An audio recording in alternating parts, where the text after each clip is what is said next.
This video is to explain figure 14 within lab 3. Figure 14 happens to have two resistors that are in parallel with one another. We happen to have two 2.2K ohm resistors.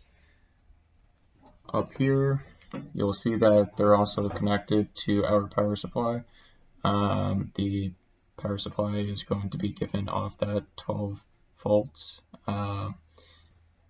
Specifically just for this circuit. And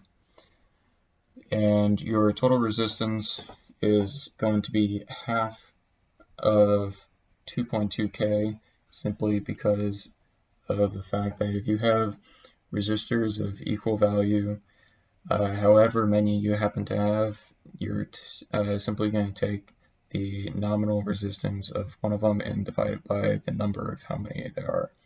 So you should approximately get 1.1 k ohm resistor or ohms for the total resistance here, and then you would be able to take the voltage across this entire thing and divide by the total resistance, and you will get the current for it.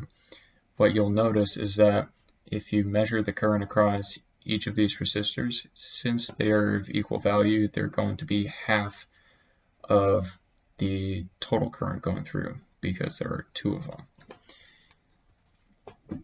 That only works when you happen to have two of the same resistors in parallel with one another.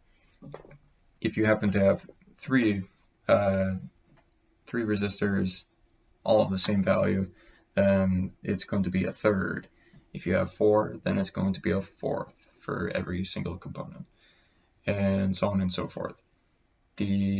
However many resistors that you happen to have is simply going to be the current for one resistor is while they're in parallel with one another is simply going to be the total current divided by how many there are.